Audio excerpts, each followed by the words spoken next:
Alright, ladies and gentlemen, you know what that means. It is time for the Political Buzz. This is your host, Big Daddy B, with my co-host, Big Oz. Yeehaw, Big Oz!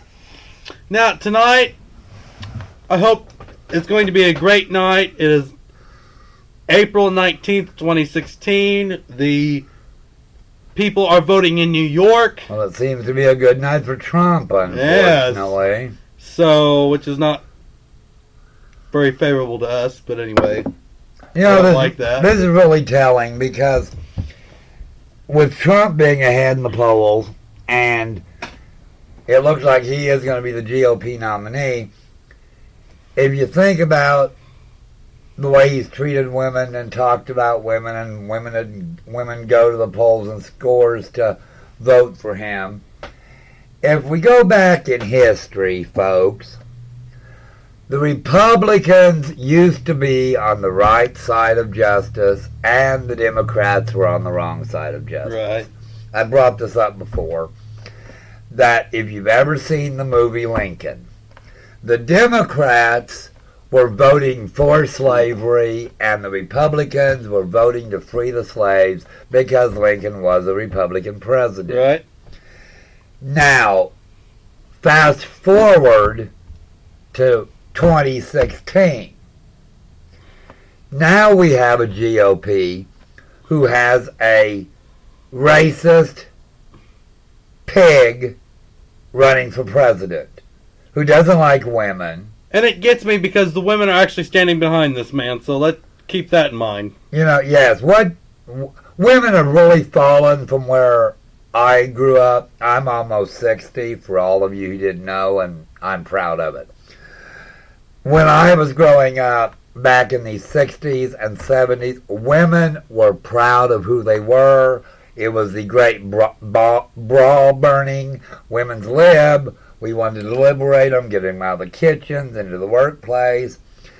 And they were really standing up for the rights. And here we are, 2016, 40-some years later, and women are standing behind a man who basically calls them dirty, nasty pigs. Right. And he has used the word fat pig. Yeah. So. And you know, the Latino community is even standing behind him when he goes out and calls the Latino, pretty much all the Latino community, pigs, they're racist. Murderers. Yeah. The list can go on and on from there. And he's had a whole bunch of bad ideas throughout his campaign. You've got the wall that he wants to build, he wants to make another country pay for, like that'll ever happen. You know, he doesn't make a very good candidate. He would not make a very good candidate to be president of the United States, to get the nominee for the highest office in the land. You know, the president of the United States, I think it is, if I remember off the top of my head, they get paid $500,000. I remember it was $400,000. I think they did give themselves a raise. They get paid $500,000 a year. Here we have a billionaire that has his own jet that's probably half the size or maybe the size of Air Force One. I really think that since we have a billionaire running on the Democratic side and a billionaire running on the Republican side, that what we really should do is force the two billionaires, if they get elected, to use their own planes. I don't know if Bernie Sanders has one, but he probably could buy one. But if Trump gets elected, use his own plane, pay for all of his own trips. That would probably save the country hundreds of thousands of dollars, which we could use for the national debt, which would probably bring it down. But, you know, you get a billionaire, and they aren't going to want to pay for their own trips when they can get the federal government to pay for it. So we really need to talk about that. Now, on the other side, Cruz, well, he probably isn't a billionaire, although with his wife at Goldman Sachs, he may be. And I don't know if nobody's brought this up yet, but if he would get elected, she's going to have to step down from the company. That would be a conflict of interest if anybody doesn't realize this. And do we really want a president who might, by chance, at a big state dinner, when things weren't quite going his way, to stand up and read Green Eggs and Ham to the Prime Minister of England. Like he did in a filibuster a while back. I really don't think that will go over good. No. Or with Saudi Arabia. No. I mean, really, you look at what's on the Republican side, and, you know, I still see that in my mind, and to this day, reading Green Eggs and Ham to his daughters, who by law in most states, because this was at midnight Central Time, and his girls, I think, are 7 or 8, and I don't know, there is a curfew in our state, and people are supposed to be in bed that are that young, you know, so if they're going to have their daughters up at 11 o'clock so we can read Green Eggs and Ham, really, I think they ought to call DCF on him. That's right. What do you think of that, Daddy B? You know, you have a legitimate point. I mean, the whole Republican Party has gone to utter chaos. You don't see the Democratic Party doing this, having fights over who's big, who's small. You know, you had Trump calling Marco Rubio Little Marco. I mean, really, you just don't talk about that kind of stuff when you're running for the highest office in the land. If you're going to run for the highest office in the land, act as professional as you possibly can. Because what's going to tell a lot about you is going to see how you debate. That, to me, that's a major part. If you debate over how big you are down there, is that what you're going to do when you get into the White House? Are you going to debate? If you're talking to a world leader to a world leader, is that what you're going to talk about? Well, I'm bigger than you, so I'm just going to go ahead and nuke the heck out of you because I'm bigger than you. Really? That's not how this operates. This is not how this is supposed to operate here. The world doesn't work that way. It's not fair and it's not just, but you know what? We all have to come together and say, you know what? We all live here, so let's just go ahead and get over our petty differences and move on. But no. I believe that the Democratic Party is the best party we have at the moment besides the Independent Party. Even though you don't see any independents running because no one's going to vote for them. Although... But all that besides the point, I don't know. I think the Republican Party has just completely lost it. Has lost the meaning of politics. Go ahead, Big Hoss.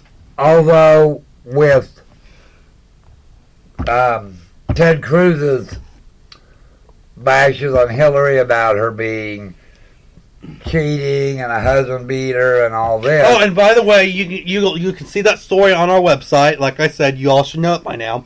Politicalinsight.simdip.com. That story is on the website. And for those of you who haven't heard it yet and have not listened to yesterday's broadcast, Hillary Clinton is being accused of being a husband beater, and apparently to Ted Cruz, she's not fit to be president because of her gender. What do you think about that, Hoss? And there goes right back to being racist. Yeah. And it's also being sexist as well. And a sexist. I shouldn't have said racist. I should have said sexist. I mean, just because you're a woman, anymore. You see women going into the special forces and the military. Well, what gets me is, now, because of Ted Cruz's bashing on Hillary, calling her a crook and so forth, now... Sanders is starting to call her a crook, which I said has drove her down a little bit in the polls, maybe 10 points, I think it was. She's now at 23. But she's still ahead of Sanders, and they do think she's going to win all the delegates that she needs in New York. And I can't remember if it's all if New York, I think it was, is a winner-take-all delegates, because that's what they were talking about. Ladies and gentlemen, if we're wrong on New York, we'll look that up for you guys. And have it on the website. Or we'll talk about it in next broadcast. How about that one? Okay. Well, I know that with the Republicans, it's winner take all. Right. Because that's what they were talking about. Right. If Cruz wins, he gets all 95. If Trump wins, he gets all 95. Right. And it does seem that Trump's going to win. So...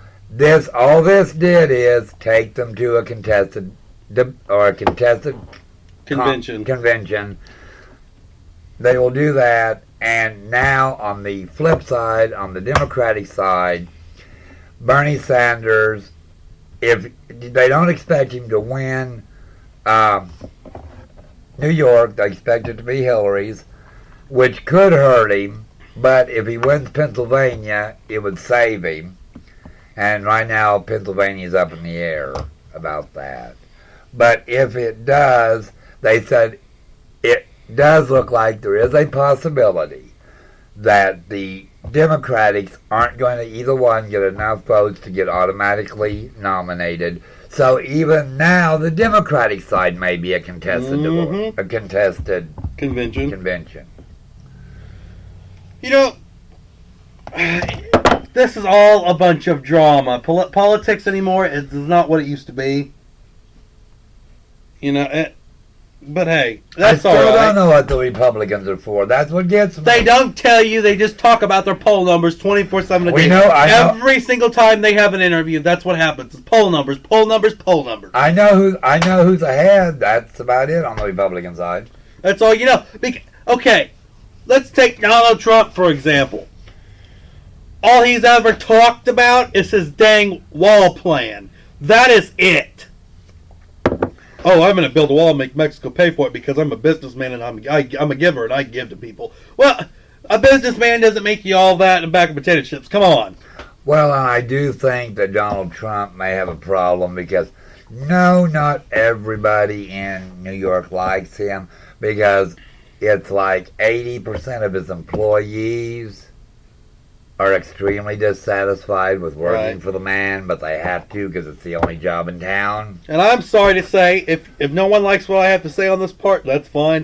But this is this is a show based on opinions. So I'm going to go out and say this here. I don't like Donald Trump because I think he's a racist bigot.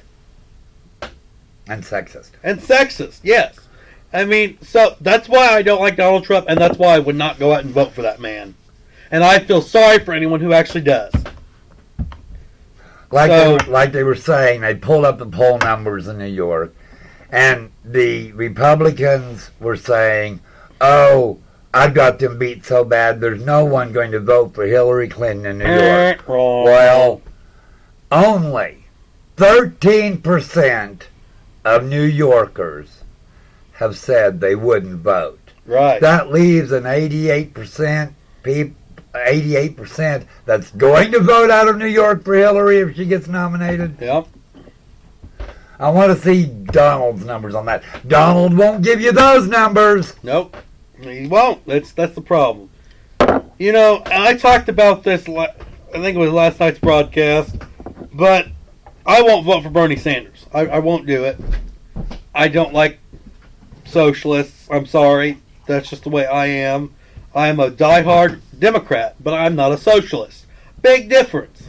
And we apologize to all you Bernie Sanders fans. We do. Like him. But I'm not a socialist, so that's my part. That's my views. And like I said, for all of you who have listened to the show, you know this show is based on opinions and opinions only. So, but I mean, you look at all the candidates out there, and you got to take a look and see who will benefit this country the most, and who will be true to the American people and preserve the American way of life. That's what you have to look at. You have to look at who will be best for this country. Is it Donald Trump? Is it Hillary Clinton? Is it Bernie Sanders? Is it John Kasich or Ted Cruz? You have to make the decision on who you think will benefit this country. You have to make the decision. You can't have the person next door, your mom, your daughter, make these decisions for you. You have to make the decisions yourself, because that's being an American citizen. That's part of being in America. You have to make the decisions yourself. And that's the benefit about being in America. But I hate to tell you anymore, that right's being lost. But we'll go to that in a different broadcast. But yeah. You know, they all they mention is their poll numbers 24/7 a day. And I'm tired of hearing their poll numbers. Yes, I'm getting tired of it as well. I want to hear what they actually stand for. I'm tired of hearing about how big they are down there.